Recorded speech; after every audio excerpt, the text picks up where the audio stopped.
Bismillahirrahmanirrahim. Alhamdulillahi rabbil alamin. Alhamdulillahilladzi hadana bi'abdihil mukhtari man da'ana ilaihi bil izni wa qad nadana labbaika ya man dallana wa hadana. Labbaika ya Rasulullah, labbaika ya Habibullah, labbaika ya Nabiullah Muhammad sallallahu alaihi wa alihi wasallam. Asyhadu an la ilaha illallah wahdahu la syarika lah wa asyhadu anna Muhammadan abduhu wa rasuluh. Allahumma salli ala sayyidina Muhammad abdika wa rasulika nabiyil ummi wa ala alihi wa sahbihi wa sallim taslima. Limpahan puja, puji dan syukur kehadirat Allah Subhanahu wa taala yang mana terus menerus tiada henti selama kita masih diizinkan oleh Allah Subhanahu wa taala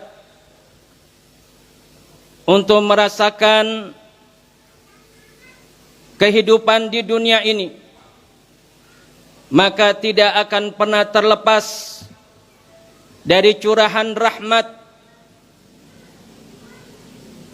oleh Allah Subhanahu wa taala dengan memberikan kita lebih banyak daripada karunia kenikmatannya, dan sedikit Allah Subhanahu wa taala memberikan ujian di dalam hidup dan kehidupan kita di dunia. Sementara ujian-ujian yang kita hadapi selama hidup kita di dunia hakikatnya merupakan bentuk daripada rahmat Allah Subhanahu wa taala. Karena selama kita menerima ujian musibah tersebut, ikhlas, sabar, maka Allah Subhanahu wa taala akan menggantikan musibah tersebut dengan pengampunannya, dengan terijabahnya doa kita kepada Allah Subhanahu wa taala. Maka tidak pantaslah bagi kita yang mengaku bertuhankan kepada Allah Subhanahu wa taala sebagai Tuhannya, manakala kita tidak bersyukur kepada Allah Subhanahu wa taala. Bahkan apabila kita diberi izin untuk bersyukur kepada Allah Subhanahu wa taala, maka pantaslah manakala kita bersyukur atas rasa syukur kita kepada Allah Subhanahu wa taala. Karena syukur adalah nikmat dari Allah Subhanahu wa taala. Dan kenikmatan itu tidak diberikan kepada siapapun kecuali yang dikehendakinya.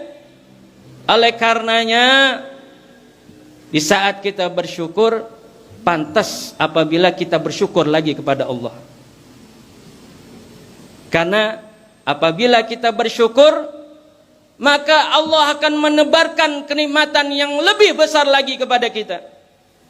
La in syakartum la azidannakum.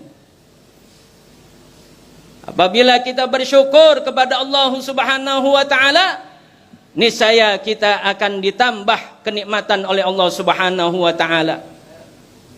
Alhamdulillah, pada malam hari ini di majelis istiqamah kita, setiap malam Senin kita masih diberikan kesempatan oleh Allah Subhanahu wa taala untuk menghadirinya. Dan bertambahlah kenikmatan, keberkahan dan rahmat dari Allah Subhanahu wa taala di malam hari ini dengan dihadiri oleh guru-guru kita, terutama zuriyah Rasulullah sallallahu alaihi wasallam, di antaranya Al-Habib Fuad Al-Hazni, kemudian yang baru saja tiba dan yang insya Allah akan mengisi setelah Al-Faqir, yakni Al-Mukarram Al-Habib Fahmi bin Ahmad Al-Attas, serta guru kita sekaligus ayahanda kita sekaligus pengurus dari Masjid Khairul Bariyah, yakni Al-Mukarram Al-Ustadz Jamadi. Kita doakan guru-guru kita yang hadir maupun yang tidak hadir dipanjangkan usianya oleh Allah Subhanahu wa taala, selalu dalam naungan sehat wal afiah, diberikan kemudahan dalam segala urusannya, diberikan kekuatan oleh Allah Subhanahu wa taala, terutama di dalam membimbing kita melalui ilmu-ilmunya untuk menuju keridhaannya Allah Subhanahu wa taala. Amin amin ya rabbal alamin. Hadirin hadirat sekalian yang dirahmati oleh Allah Subhanahu wa taala.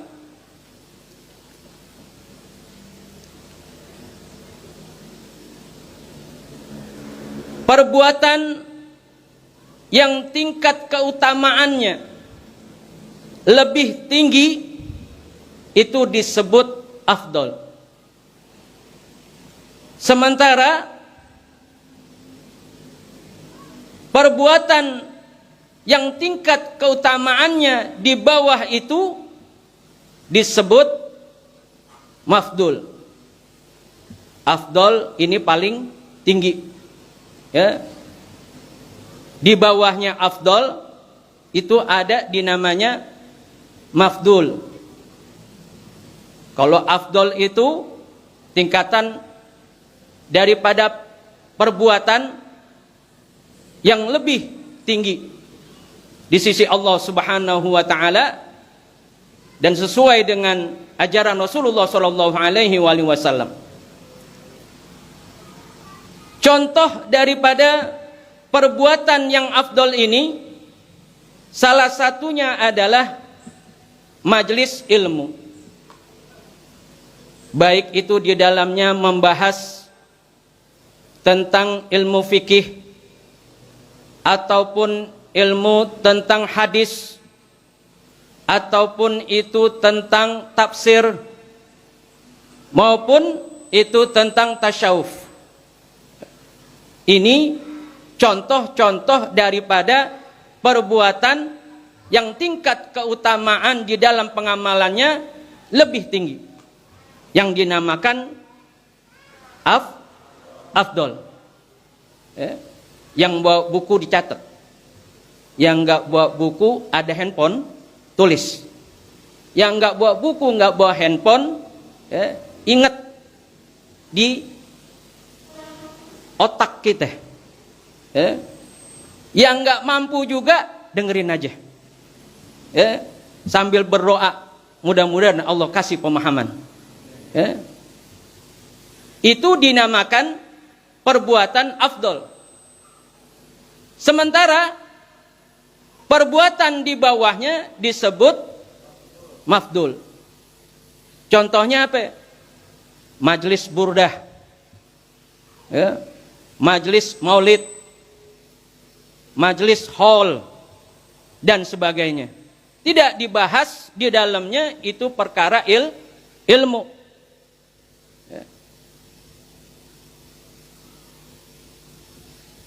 Kalau dilihat dari kekuatan ataupun tingkat daripada keutamaan amalnya, jelas tadi sudah ditekankan, amalan atau perbuatan afdol ini lebih tinggi.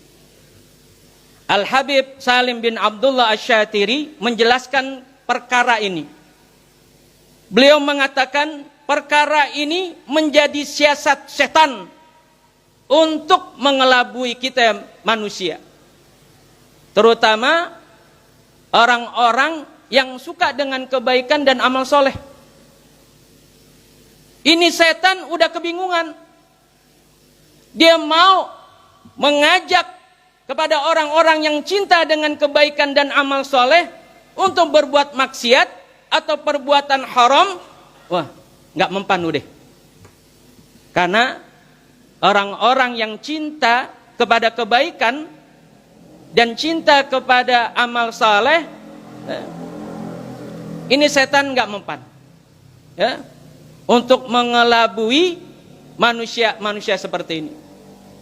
Akan tetapi yang namanya setan, dia akan berusaha sekuat kemampuannya untuk apa? Mengajak seluruh manusia dari tingkatan apapun untuk bisa bergabung dengan dia kelak masuk ke dalam nerakanya Allah Subhanahu wa taala. Dengan cara apa? Dengan cara bagi mereka yang cinta kebaikan dan amal saleh menganggap perbuatan daripada amal-amal mafdul itu lebih utama daripada perbuatan amal yang afdol. Bingung nggak? Sama. Ya. Tenang, kita jabarin ya malam, ya, biar pada jelas. Ya, Al-Fagir juga tambah jelas, insya Allah. Apa contohnya? Contohnya nggak jauh. Majelis kita. Kalau bicara majelis taklim, sebagaimana majelis ilmu lainnya, di situ di dalamnya dibahas kajian kitab mengenai ilmu fikih, ilmu tafsir, apalagi ilmu nahwu shorof, ya,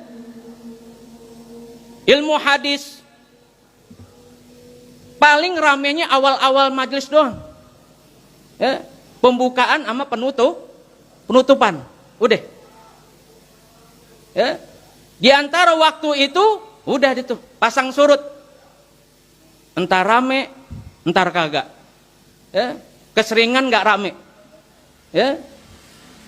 Tapi kalau ada undangan, hadirilah dan syiarkanlah acara Maulid Agung Nabi Muhammad SAW. Ya, orang berduyun-duyun, ratusan ribu orang datang ke acara tersebut, betul nggak? Tapi kalau udah bicara majelis ilmu, kayak gini aja nih, ini renggang-renggang nih.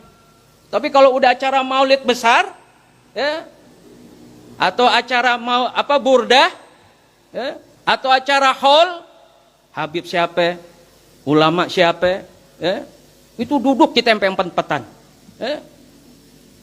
Nih, berapa banyak orang yang menganggap perbuatan amal daripada mafdul itu lebih penting daripada perbuatan yang afdol. Ini setan membuat tipu daya seperti ini agar kita terlena, agar kita menjadi terlena. Dibuat kita sedemikian cara agar kita enggak dapetin yang namanya ilmu untuk menuju daripada Allah Subhanahu wa taala. Dibuat setan dengan segala caranya. Termasuk ya, dia ngerasa udah, ya, apalagi kalau udah yang memberikan kajiannya, ya, orangnya ngebosenin, ya. Makanya saya berat kalau di flyer majelis kita saya pasang foto, ya.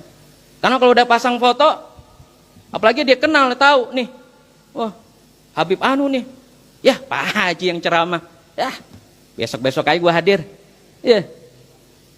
Jadi ada rasa demen gak demen, ya.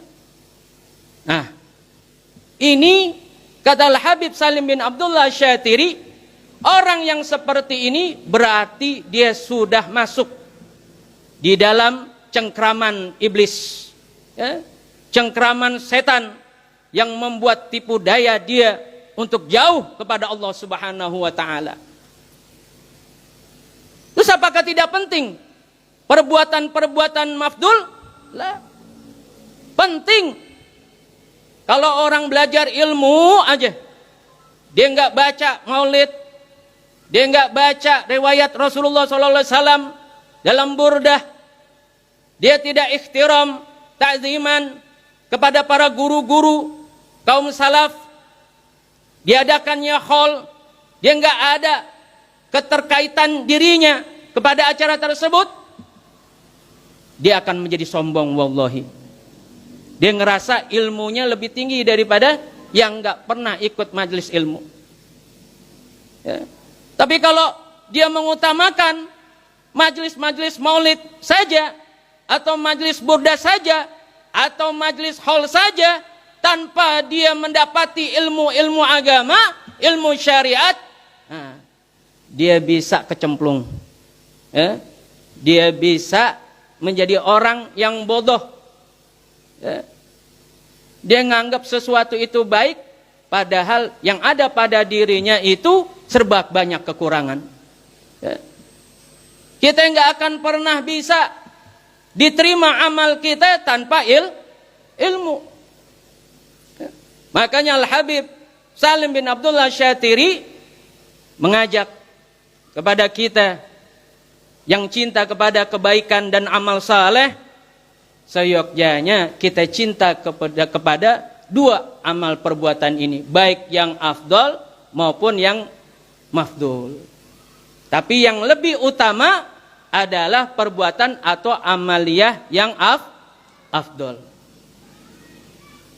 Ini pula yang menjadi penjelasan di kesempatan Al-Fagir menyampaikan di mimbar ini, ya, bahwa ada dua cara kita untuk bisa menjaga semangat kita di dalam menuju kepada Allah Subhanahu wa taala,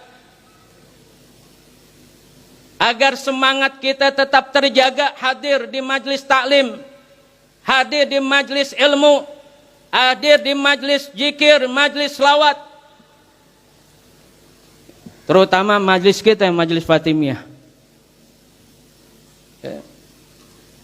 Makanya Habibana Mundhir bin Fuad Al-Musawa ini menuntun kita, selain kita baca daripada selawat Fatimiyah di awal, kemudian dibacakan maulid Nabi kita Muhammad SAW, kita juga disuruh untuk apa? Membahas daripada ilmu-ilmu syariat, ilmu agamanya Allah yang dibawa oleh Sayyidina Muhammad SAW.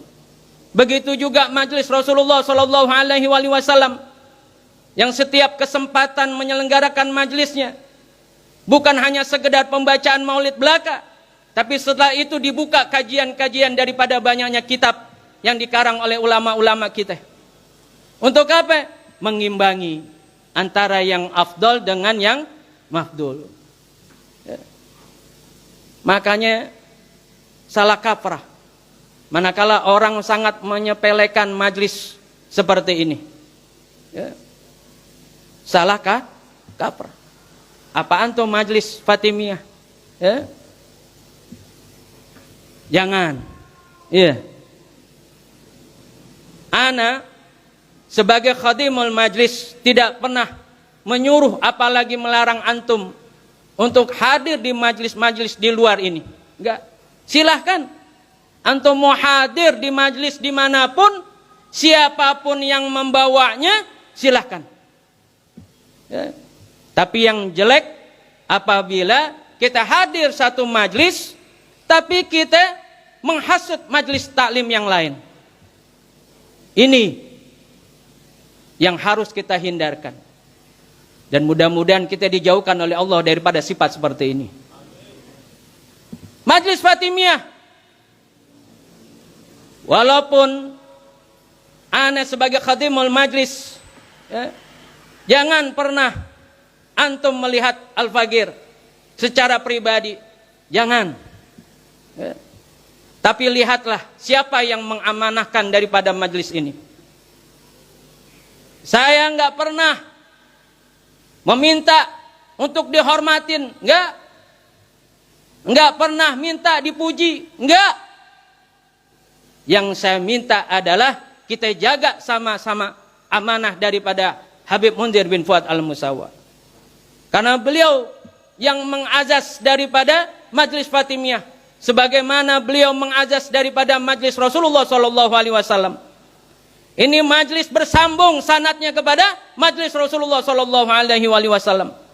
Dan majlis Rasulullah SAW bersambung sanadnya kepada Majlis Jalsatul Isnain di bawah pengawasan bimbingan langsung guru mulia kita Habib Umar bin Muhammad bin Hafid, yang pernah beliau katakan dalam kesempatan ceramahnya di Monas. Beliau katakan apa? Majlis Jalsatul Isnain yang berada di Darul Mustafa, yang setiap malam Seninnya diadakan, itu bercucuran rahmat dari Allah Subhanahu wa taala, dan cucuran rahmat ini mengalir hingga kepada Majlis Rasulullah sallallahu alaihi wasallam yang berada di Jakarta, yang dipimpin oleh Al Habib Munzir bin Fuad Al Musawa. Dan kita bertumpu, berpatokan, berinduk kepada Majlis Rasulullah sallallahu alaihi wasallam. Maka saya katakan, beruntung kita manakala diberi kesempatan oleh Allah Subhanahu wa taala menjadi bagian daripada majlis ini. Karena majlis ini mendapat pengawasan, perhatian yang besar dari guru kita Al Habib Munzir bin Fuad Al Musawa. Walaupun beliau jasadnya terkubur di dalam tanah, yakinlah ruhnya itu selalu hidup di setiap hamba-hamba, di setiap para pecintanya, selama dia memiliki ikatan yang kuat kepada Al Habib Munzir bin Fuad Al Musawa. Maka beruntung kita. Kita mau cari di mana lagi yang bisa menjamin diri kita bakalan dipertemukan, diperjumpakan oleh Rasulullah sallallahu alaihi wasallam. Beliau pernah katakan bahwa beliau pernah bermimpi berjumpa dengan Rasulullah sallallahu alaihi wasallam dan mengutarakan daripada keluhan beliau. Karena apa? Begitu banyak jamaah atau orang-orang yang membantu daripada terselenggaranya Majlis Rasulullah sallallahu alaihi wasallam. Dia nggak mampu untuk memberikan perhatian kepada setiap orang-orang yang membantu daripada pergerakan dakwahnya. Lantas di mimpi itu Rasulullah sallallahu alaihi wasallam mengatakan, "Ya Munzir, ketahuilah, aku yang akan memperhatikan mereka. Aku mengenal siapa orang tuanya. Aku mengenal siapa kakek neneknya. Dan mereka semua akan berjumpa dengan aku di bawah daripada panji engkau ya Munzir." Shallu ala Muhammad. Ini siapa yang kata? Guru kita Al Habib Munzir bin Fuad Al Musawa. Antum mau percaya, fadol. Enggak percaya juga terserah. Ya. Saya berpegang kepada omongan saya punya guru. Yang mana Al Habib Munzir ini saya jadikan daripada Syekh Futuh, seorang guru yang membimbing daripada hasanah-hasanah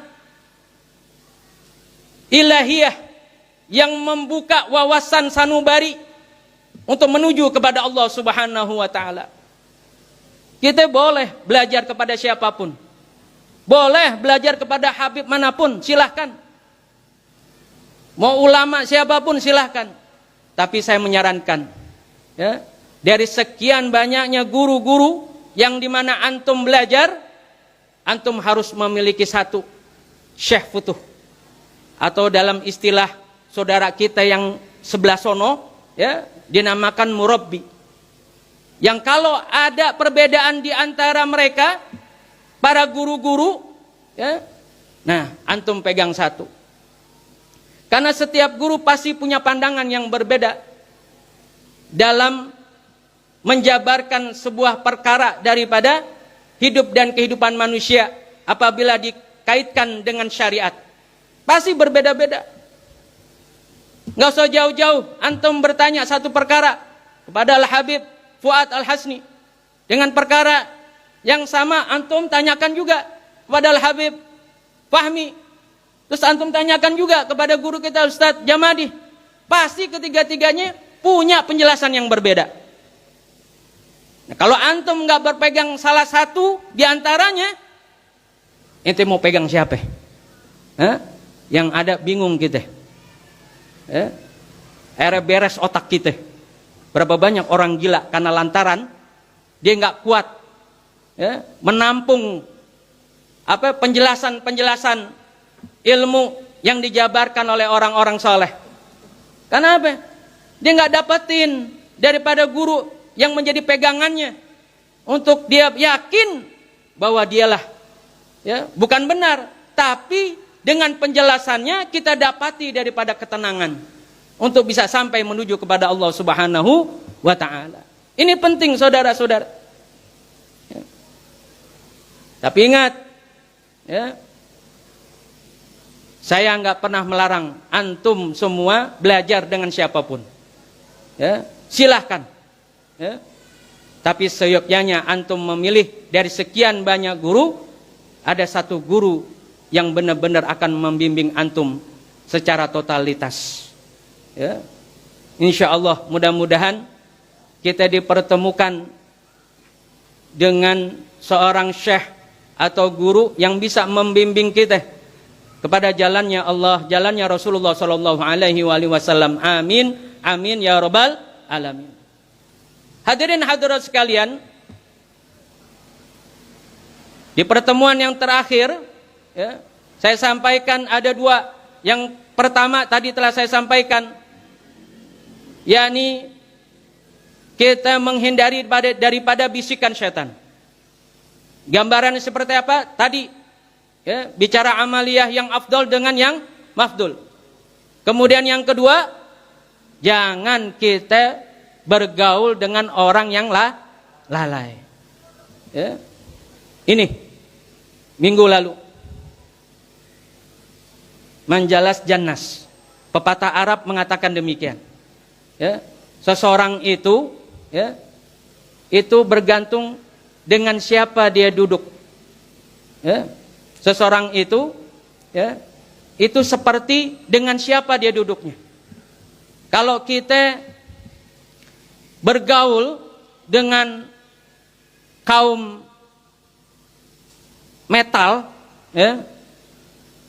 yang mana banyak tatonya, apa itu kaum yang rambutnya pang, didiri-diriin tuh semua, kita bergaul sama mereka, lambat laun kita juga akan jadi seperti mereka. Kalau kita bergaul sama orang yang cinta dunia, pasti juga kita ikut bakalan menjadi orang yang cinta kepada dunia. Tapi kalau kita duduk dengan orang yang cinta dengan kebaikan, amal saleh, cinta kepada ilmu, kita pun akan seperti itu. Makanya jangan salah mencari pergaulan. Ini sekarang musim apa sekarang? Musim duku, bukan. Makan mulu pikirannya. Contoh kalau kita sering duduk dengan orang yang cinta main game, kita ikutan nggak bakalan main game? Apa kita mau nongkrong aja ngeliatin orang main game? Kagak. Bakalan kita ikut. Kita suka jadi main game. Kalau kita duduk sama orang yang cinta mancing, kira-kira kita ikutan nggak bakalan ikut mancing? Pasti. Perempuan nih, kalau antum duduk sama orang yang suka gosip, membicarakan selebritis, bakalan nggak ente menjadi orang yang suka gosip? Pasti. Apalagi perempuan. Paling cepat tarikannya. Kalah tarikan Gojek, Grab. Nah, tinggal kita pilih, kita mau duduk sama siapa dan mau yang gimana. Makanya jangan salahin majelis taklimnya. Bosan gua sama majelis taklim Fatimiyah, begitu-begitu aja dia dulu. Wajahnya begitu-begitu aja. Yang salah bukan majelisnya, entenya yang salah bergaul. Nih, ya. Jadi mesti kita pilah-pilah di dalam bergaul. Untuk apa kita menjaga dua hal ini? Untuk menjaga semangat kita menuju kepada Allah Subhanahu wa taala. Kalau kita nggak jaga dengan cara kedua hal ini, wallahi, ya, ente bakalan apa? Kalau ngaji nih kayak angin-anginan, ya, ntar hadir, ntar kagak, ntar hadir, ntar kagak, ya. Setiap, bukan majelis saja, kalau setiap kegiatan amal kebaikan, amal soleh, ya begitu dah, ya. Jadi semangatnya itu pasang surut. Tapi kalau antum jaga kedua cara ini, insya Allah, ya, apapun ujiannya, ente pasti akan memprioritaskan kehadiran antum untuk berbuat kebaikan dan amal soleh. Mudah-mudahan kita dijadikan orang-orang yang cinta kepada kebaikan dan amal soleh, sebagaimana tuntunan Rasulullah Shallallahu Alaihi Wasallam. Hadirin hadirat sekalian, ada hal penting di mana kita juga harus bisa menguatkan tekad kita untuk dekat kepada Allah Subhanahu wa taala. Menguatkan tekad kita untuk menuju kepada Allah Subhanahu wa taala. Ini sering saya sampaikan biar apa? Biar benar-benar tertanam bukan saja di otak kita, tapi juga di hati kita. Berapa banyak dari kita yang dengar banyak banget nasihat dan dia sudah dapetin itu berkali-kali, tapi nggak pernah diamalin, betul nggak? Dia tahu nih, ya, oh ceramahnya ini nih, wah gue pernah dengar nih, pernah dengar aja udah, ngamalin entar dulu, ya, entar dulu. Nah ini, ya, jangan sampai nanti pada waktunya kita dimintain pertanggungjawaban oleh Allah Subhanahu wa taala. Perkara yang sudah kita tahu tapi kita nggak mau ngamalin. Ya, jangan dijadikan kita ini menjadi golongan orang-orang yang munafik, yang hakikatnya kita tahu dasar ilmunya tapi kita nggak mau di dalam mengamalkannya. Nauzubillah min dzalik. Ya. Apa yang pertama di dalam menguatkan tekad kita menuju kepada Allah Subhanahu wa taala? Yang pertama, memperbanyak berzikir kepada Allah Subhanahu wa taala. Ya. Yang kedua, ya, merenung tentang apa yang dijanjikan oleh Allah Subhanahu wa taala. Yang ketiga, duduk dengan ahlullah. Kita bahas satu-satu. Yang pertama, memperbanyak berzikir. Alhamdulillah, pada malam hari ini kita diberi kesempatan oleh Allah. Di awal kita telah baca asma Allah, asmaul husna, ya. Kemudian dibaca juga selawat kepada Rasulullah Shallallahu Alaihi Wasallam. Itu contoh di dalam memperbanyak berzikir kepada Allah Subhanahu Wa Taala. Berzikir itu ya baca Al-Quran, itu juga berzikir kepada Allah. Baca selawat, itu juga berzikir, ya. Atau membaca zikir-zikir yang terdapat di dalam kitab Khalasah Madad Nabawi, ya, zikir-zikir pagi, petang dan malam, itu juga rangkaian daripada kita memperbanyak berzikir kepada Allah Subhanahu wa taala. Berkenaan dengan berzikir dalam hal ini membaca Al-Qur'an. Saya ini heran, ya. Terus juga bingung juga. Kenapa? Kemarin kita mengadakan acara Khatamul Quran. Ya, setiap awal bulan kita selalu mengadakan acara khatamul Quran, di mana kita sudah bagi di dalam majelis kita Fatimiyah ada 3 grup, yang masing-masing grup berjumlah 30 orang, dan setiap orang membaca 1 juz. Berarti 1 juz selama 1 itu 1 bulan nggak kelar-kelar. Ya. Kalau nggak Pak Haji ancam, ya, bisa nggak kelar tuh. Ya. Ini kenapa? Hah? Padahal kita tahu hakikat Al-Quran itu apa? Kalau bahasa guru kita, Al-Quran itu adalah surat cintanya Allah Subhanahu wa ta'ala kepada hamba-hambanya. Saya mau kasih ilustrasi, ya, biar gampang kita cerna. Kalau seandainya ada seorang raja,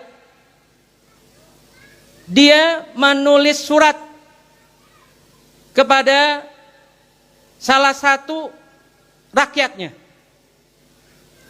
kemudian surat itu dihantar oleh orang yang menjadi asisten raja. Disampaikan surat itu kepada si fulan, dan surat itu diterima dengan baik, dibaca dengan indah, dipahami dengan betul, dan di antara surat itu ada perintah dari sang raja. Saya tunggu engkau untuk datang ke istanaku. Ini si fulan yang terima ini surat dari salah satu asisten rajanya. Baca ini surat, bacanya juga indah betul, paham betul isi surat tersebut. Tapi dia nggak datang ke istana sebagaimana perintah di dalam surat tersebut. Kira-kira raja senang apa marah? Hah?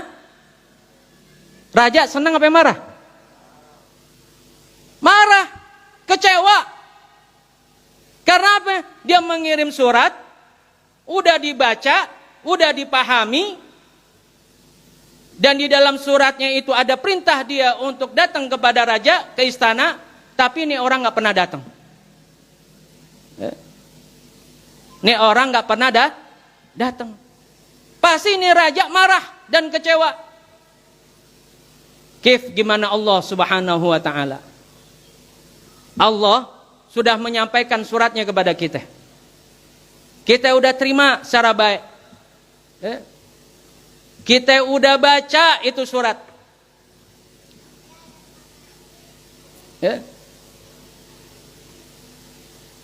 Udah baca itu surat.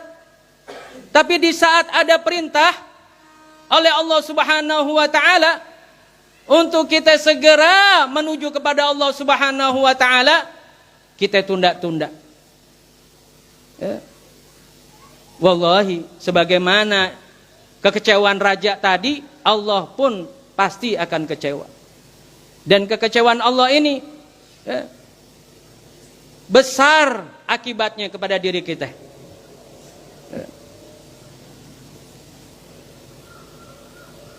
Dan jangan salahkan Allah Subhanahu wa ta'ala manakala keperluan kita ditunda-tunda. Karena apa yang menjadi maksud daripada Allah Subhanahu wa ta'ala ini, kita pun tunda-tunda. Ini pemahaman yang sederhana. Kalau kita kepengen hidup senang, bahagia, mudah, berkah, Allah udah kasih jalan tuh. Udah kasih jalan. Allah Subhanahu wa ta'ala mengatakan, ya ayuhan nas antum fuqara illallah.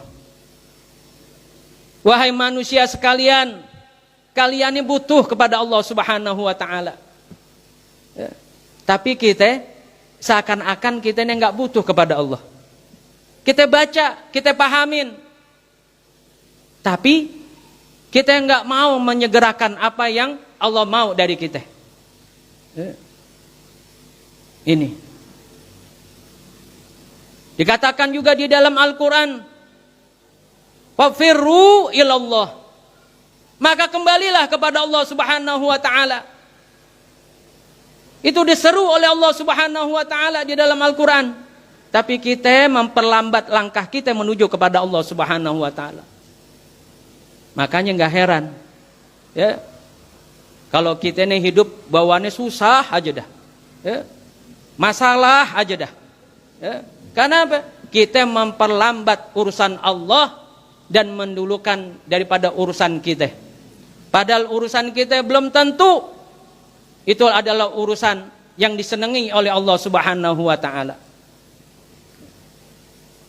Ini harus jadi kita perhatian.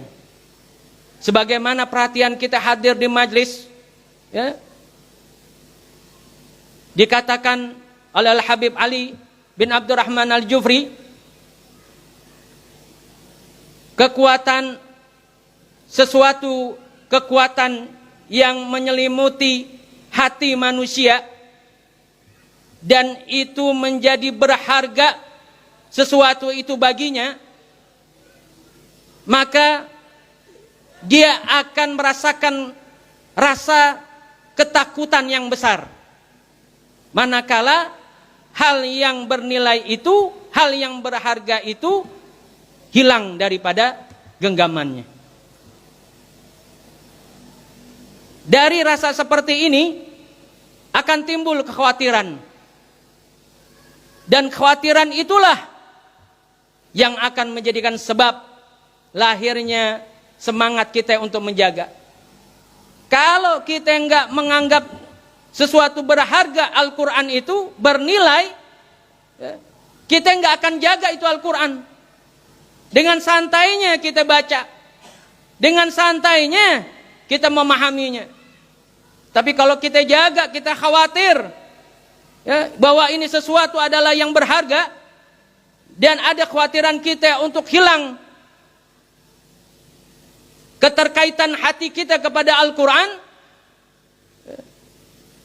pasti, ya, kita akan jaga, kita bacanya itu dengan baik, dipahamin juga dengan benar, ya, nggak mesti nunggu 1 bulan 1 juz, ya. Ini masa kalah sama yang belah ono, ya, one day one juz, 1 hari 1 juz. Ya. Pak Haji, saya kan sibuk, ya, saya kerja Pak Haji. Apa selama 24 jam itu nggak ada waktu bagi kita untuk mengambil daripada tawarannya Allah Subhanahu wa taala untuk membaca Al-Quran?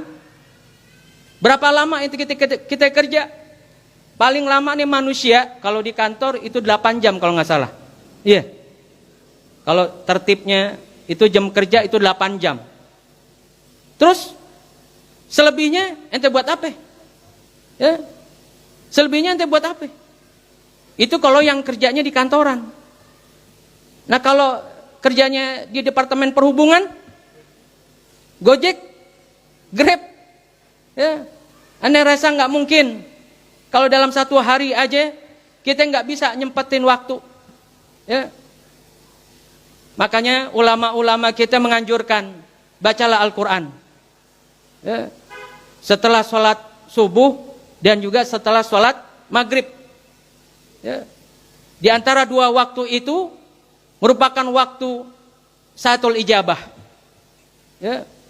Kita manfaatkan di 2 waktu itu untuk apa? Bercengkrama dengan Allah Subhanahu wa taala melalui Al-Quran. Dan dengan 2 waktu itu pun kata ulama bisa menguatkan daya hafal kita, menguatkan semangat kita dalam ibadah, Ya. Cari tuh waktu-waktu seperti itu. Amalin tuh anjuran daripada ulama-ulama kita. Bukan yang nggak boleh baca di lain waktu, bukan. Tapi dari sekian dalam satu hari, itu memang Allah membuat waktu-waktu di mana waktu itu menjadi istimewa dalam pandangannya Allah Subhanahu wa taala. Dan ulama kita yang tahu betul tentang perkara tersebut, nah seyogyanya lah kita ikutin. Tapi kalau kita sempatnya, Pak Haji, saya sempatnya siang, Pak Haji. Karena subuh saya itu jam 9. Gimana Pak Haji? Habis itu saya langsung kerja. Ya wis, nggak apa-apa. Nggak apa-apa. Yang penting dibaca. Tapi baca jangan sekedar baca Al-Quran. Wah, nih Pak Haji udah ngancem nih. Kalau nggak diselesain, dikeluarin dari grup. Jadi baca Al-Quran karena lantaran Pak Haji. Jangan. Bacalah Al-Quran itu dengan hati. Bacalah Al-Quran dengan ketenangan kita. Ini mudah-mudahan selanjutnya jangan begitu. Tapi giatin. Ani kepengen gitu. Kalau udah Hani men-share ini grup halakoh, besoknya semua udah full. Demen tuh. Tapi kira-kira kapan nih bisa sampai begitu? Kan enak tuh, asyik. Bisa kita hatam Al-Quran 2 hari sekali dah. 2 hari sekali. Ntar di rumah ini kita bikin, di rumah ini tiap masing hidir bikin kembuli. Tapi jangan niati karena kembuli. Salah lagi nih. Setan emang nyari aja dah. Jangan. Kita mesti perhatian yang lebih kepada Allah Subhanahu wa taala. Terus apa? Contoh daripada memperbanyak berzikir, selawat kepada Nabi kita Muhammad sallallahu alaihi wasallam. Kita udah banyak dah. Kalau bicara selawat kepada Rasulullah sallallahu alaihi wasallam, kita udah banyak ditumpahin tentang kemuliaan, keagungan, keutamaan daripada selawat kepada Nabi kita Muhammad sallallahu alaihi wasallam. Tapi saya mau menyimpulkan, saya mau menyimpulkan. Kenapa kita kudu berselawat kepada Rasulullah sallallahu alaihi wasallam? Banyak berselawat kepada Rasulullah sallallahu alaihi wasallam. Yang pertama, itu merupakan perintah dari Allah Subhanahu wa taala. Dan perintah ini bukan karena lantaran Rasulullah sallallahu alaihi wasallam butuh kepada selawat kita. Bukan. Tapi karena memang perintah dari Allah Subhanahu wa taala. Itu satu. Yang kedua, Allah jadikan itu perintah kita untuk berselawat kepada Nabi kita Muhammad sallallahu alaihi wasallam karena lantaran Allah mau memuliakan kita dengan amalan yang diamalkan oleh Allah dan para malaikatnya. Kita udah hafal betul dalilnya. Innallaha wa malaikatahu yusholluna 'alan nabi. Sesungguhnya Allah dan para malaikatnya berselawat kepada Nabi. Allah menyuruh, ya ayyuhalladzina amanu shallu 'alaihi wa sallimu taslima. Allah suruh perintah kita untuk berselawat kepada Nabi karena lantaran Allah mau memuliakan kita dengan amalan yang diamalkan oleh Allah dan para malaikatnya. Jadi bagi mereka yang nggak mau selawatan, nggak mau memperbanyak selawatan, berarti memang dia nggak mau memuliakan dirinya di hadapan Allah Subhanahu wa taala. Apalagi majelis kita, majelis selawat Fatimiyah. Kita ambil majelis Fatimiyah ini dengan beritiba kepada selawat Sayyidatina Fatimah Zahra, khalwatnya di setiap hari Jumat pada asar, dengan membaca selawat yang 80 kali yang kita baca, kita dawamin setiap malam Senin. Pak Haji, kenapa malam Senin enggak hari Jumat pada asar? Dulunya Habibana itu Jumat pada asar. Dulu awal pertama kali diadakan ini majlis itu Jumat pada asar. Kemudian terhenti selama kurang lebih 2 tahun lamanya karena guru kita ini banyak berdakwah ke luar kota. Nah, suatu waktu ya, Habib Anak mengatakan, "Ji, ente terusin majlis Fatimiyah. Ya, ente baca. Naam Habib, ane ngadain di Jumat Badasar. Akan tetapi Habib Anak membutuhkan Al-Fajr di hari tersebut. Ane katakan, ya Habib, majlis ini gimana? Ganti. Ya, itu malam Sabtu aja. Malamnya, ya khair. Malam Sabtu kita adain, Habib Anak juga butuh kita. Ya Habib, ini gimana majlis kan malam Sabtu? Ganti malam Minggu. Udah kita ngadain lagi malam Minggu. Malam Minggu kita dibutuhin lagi sama Habib Anak. Bib, ini gimana? Ya. Ini akan ada majlis malam Minggu. Ganti. Ya. Itu semuanya hari udah kita cobain. Ya. Terakhir itu malam Senin. Alhamdulillah. Sampai detik ini kita masih menjaga amanah dari Habib Munzir bin Fuad Al-Musawa. Mudah-mudahan kita mendapatkan keberkahan dari beliau. Ini yang kedua. Ya. Kenapa kita disuruh berselawat kepada Rasulullah sallallahu alaihi wasallam? Yang ketiga, sebagaimana Asy-Syaikh Izzuddin Abdus Salam rahimahumullah mengatakan bahwa selawat kita kepada Rasulullah sallallahu alaihi wasallam itu bukan syafaat kita kepadanya. Kita ini nggak bisa memberikan syafaat kepada orang lain kecuali Rasulullah sallallahu alaihi wasallam. Dan perintah kita berselawat kepada Rasulullah sallallahu alaihi wasallam dari Allah Subhanahu wa taala adalah untuk mengajarkan kita agar kita mau membayar, bahasanya ini menghargai jasa kebaikan Rasulullah sallallahu alaihi wasallam kepada umatnya. Kita ungkapan terima kasih kita ini kepada Rasulullah sallallahu alaihi wasallam atas jasa dan kebaikannya kepada kita selaku umatnya. Nah, bacalah dengan memperbanyak berselawat kepada Rasulullah sallallahu alaihi wasallam. Kita udah dengar banyak dari guru-guru kita bagaimana cintanya Rasulullah sallallahu alaihi wasallam ya kepada umatnya.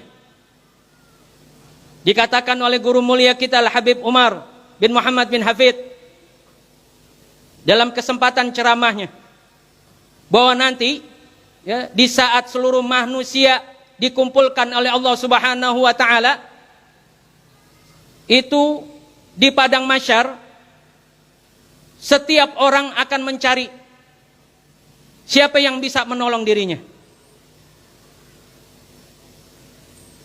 termasuk para nabi dan rasul, illa Rasulullah sallallahu alaihi wasallam, kecuali nabi kita Sayyidina Muhammad sallallahu alaihi wasallam. Semua para nabi dan rasul saat itu tahu tentang kedudukan Rasulullah sallallahu alaihi wasallam.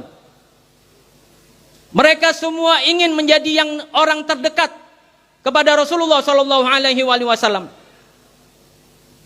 Nabi Adam datang kepada nabi kita. Ya Muhammad, aku ini orang yang awal sekali manusia diciptakan oleh Allah. Maka seyogyanya akulah yang paling bisa dekat denganmu. Ya. Nabi Nuh datang kepada Nabi, ya, menganggap dirinya lebih berhak untuk dekat kepada Rasulullah.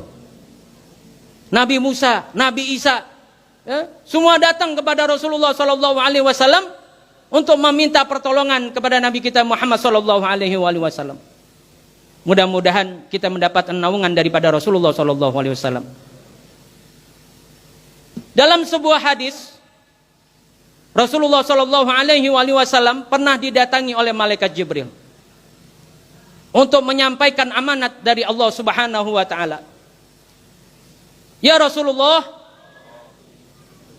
sesungguhnya Allah telah memberikan 3 kesempatan engkau untuk meminta kepada Allah Subhanahu Wa Taala, yang apabila engkau memintanya pasti dikabul oleh Allah Subhanahu Wa Taala.